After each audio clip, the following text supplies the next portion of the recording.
Hello, this is Daniel Mart, and today I'm going to be reviewing the 12th episode of Season 2 of The Walking Dead, Better Angels. Season 2, I'm almost done. I just need to do this one beside the Dying Fire and the overall Season 2 review, and then I'm getting into Season 3, which is about time. Um, for those who don't know, I'm trying to review every single episode of The Walking Dead, and I'm I've already done the review, which I'll post it later. For Still, which came out yesterday. And then not I'm still kind of stuck in season 2. I'm almost towards season 3. It's been kind of slow, but what can you do? I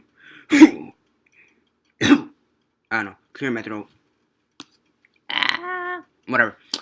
So for those who haven't watched this episode for whatever reason, because you're just getting into the show, or haven't caught up yet for whatever reason, I'll give you guys a couple seconds to leave the video, because there may be spoilers starting now.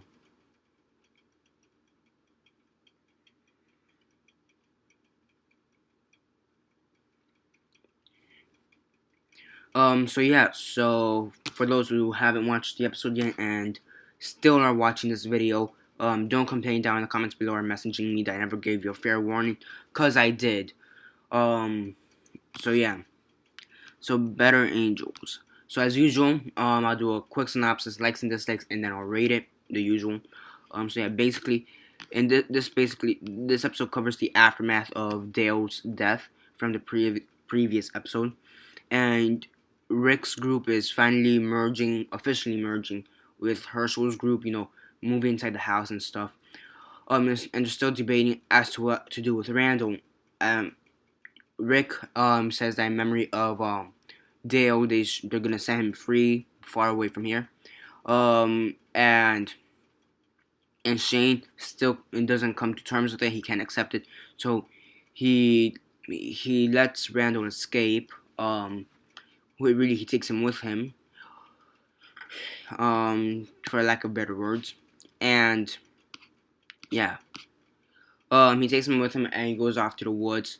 Everybody's doing their own thing, so nobody's gonna really notice him. And he just basically breaks Randall's neck. Shane breaks Randall's neck. Then he fakes an assault around that area of the forest. Um, you know, he bloodied. He broke his own nose by throwing his face against a tree and stuff like that. Just rough. Like kicking dirt and stuff. Yeah. So basically, the rest of the group, right when they were gonna take Randall away, to free him, they realized he escaped.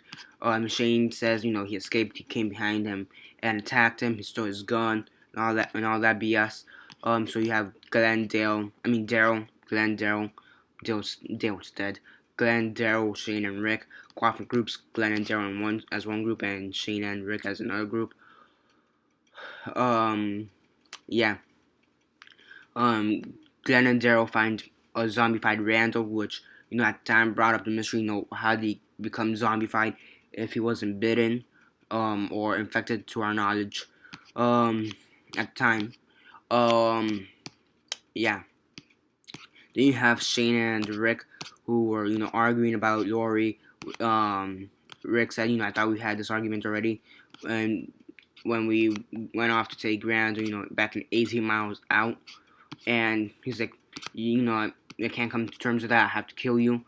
And then you basically have Shane putting his gun against Rick. And it seemed like he was about to shoot him, but Rick stabbed him in the guts. And then he basically is crying. And then Carl comes out of nowhere, and it seems like he's about to shoot Rick, but then Shane reanimates, and he wasn't bitten either, to our knowledge. And then Carl puts him down, and then we have this mega herd that's about to come out of nowhere, which will be the season final, besides Dying Fire. Yeah. At the time, this rose some of the biggest questions ever, mostly being, how did both Shane and Randall reanimate if they weren't bitten? you know, we eventually realized that in the besides the time fire in the next episode, the season final, that um we're all infected, and everybody just looks at Rick, but that's in the next episode. So yeah, check out that review when I post it up. And that really arose a lot of questions. Also, um, it kind of appeared almost like a slow. It was gonna seem like a slow episode, but it did really pick up. So that's good. You also have I want a few more like extra little character developments for both Gerald, not Gerald, Shane and Randall. I mean, like very few, like quick. So that was good. The action, the zombie kills. I want to call them action scenes, but the zombie kills were pretty cool. So that's good. But overall, this plot seemed a bit too condensed to have it for about 40 minutes. It seemed like this plot could have been resolved in like half hour. I think it was a little bit longer than it should have. So that kind of sucks. But Shane dying, that was at the time I think the second most detrimental death. Right after Dale. So go figure. So the writing, the acting, as usual, that's good. But it does kind of start off slow, and it does eventually pick up. So that's also good. But the the plot could have, you could have shaved off 10 minutes from the plot and given us a little bit more, which does hurt it. So yeah. Also, well, yeah, that's basically it. Randall, well, he's dead. Not really much you could say about him. I still kind of know what group he came from. Kind of left that dangling, but logically, I think they would have to. Also, there's one thing I really want to talk about: the Shane dying. There's been some debate as to whether Shane would have shot Rick or not. I'm leaning more towards not. He wouldn't have shot him. And there's also another debate: did he even have ammo in his gun? Also, I'm leaning that one's. I'm kind of stuck in the middle. Maybe a little bit towards he didn't. A little bit.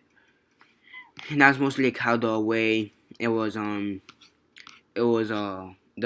scene kind of played out. You have Shane basically going up to him. It kind of seemed like he wanted to die already because not to interfere with Lori. But I kind of do see where the controversy is. So I accept the controversy. They really haven't officially confirmed it. So yeah, but if they would, that'd be a hell of a video. That'd be a hell of a confirmation. So yeah, still kind of want to know if he did have bullets in the gun, and if he would have shot Rick. I would have said more towards no, because honestly, what face would he even begin with to show up without Rick and saying, "Oh, a walker got him" or some BS like that, or Randall killed him. So yeah, really don't think he would have shot him. But besides the point, this was a pretty great episode. I mean, really, the only problem I have is that this episode could have really been condensed. You could have shaved off at least 10 minutes, and maybe given us something better, or better. That's really my only complaint. Now on a rate on a scale of 1 to 10, 1 being the worst, 10 being the best, and 6 being decent, I'd give this an 8. An 8. So I'll give it 8 out of 10. It's great. So yeah. So that's basically it for this review. Remember to subscribe. Also review The Walking Dead. The rest of the series. Trying to. The TV show. Also review some of the comics. A little bit on the video games. So definitely stay tuned for that. I also do discussion topics. So also stay tuned for that. Remember to subscribe. I do videos almost every day. So usually I miss 1 or 2 days, but not by much. So yeah, subscribe.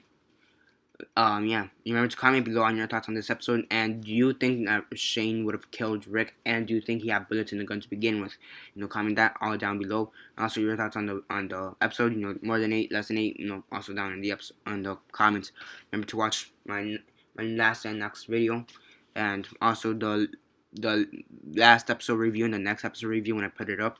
Yeah, definitely stay tuned for that. Besides that, share on whatever you guys, whatever you guys prefer, Facebook, Twitter, or whatever you guys prefer. And that's basically it for this review. This is Daniel Mart signing off.